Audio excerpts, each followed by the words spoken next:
Gue dulu gue ngerasa gue dulu kayak ngomong tuh lebih nggak capek gitu, karena gue ngomong aja apa yang mau gue omongin gitu loh.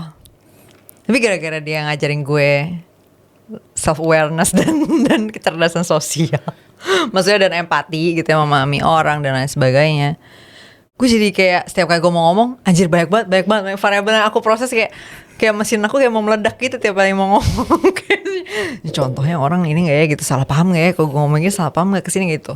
Apalagi aku makin trauma lagi gara-gara podcast aku di Raditya Dika. Emang apa?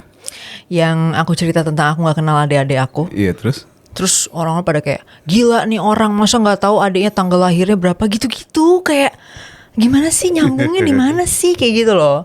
Terus habis itu yang kayak sosok promoin empati tapi dia aja nggak kenal adik-adiknya. Lah justru aku cerita di podcast itu bahwa dulu aku nggak justru ya kayak gini lah. Ini hal-hal kayak gini loh yang bikin aku capek, tau gak sih, kayak capek gitu loh, capek hatinya. Kayak aku justru di podcast itu aku cerita bahwa iya dulu gue nggak kenal, terus gue belajar sama Sabda dan belajar dari berbagai referensi gitu loh, bahwa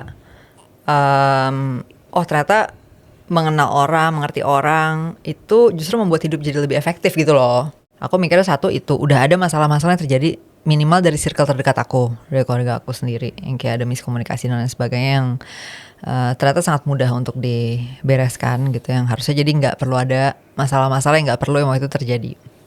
Dan yang kedua adalah aku dalam konteks membuat postingan publik. Yang mana gue waktu itu, by the way, konteksnya gue kan di Geolife ya. Jadi gue lagi kerja di media. Dia itu perusahaan induknya tuh Geomedia grupnya gitu.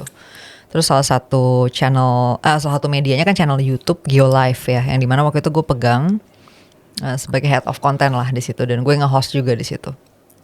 Jadi kerjaan gue on daily basis memproduksi konten yang diposting di YouTube dan ditonton atau diakses oleh banyak orang.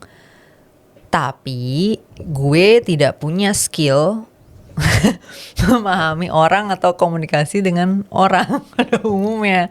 Jadi banyak banget video gue yang satu, poin yang gue maksud gak ditangkap. Dua, kalaupun ada yang ngerasa nangkep, totally wrong, bukan itu maksud gue. Tapi somehow orangnya agree gitu sama gue, tapi padahal itu bukan poin gue.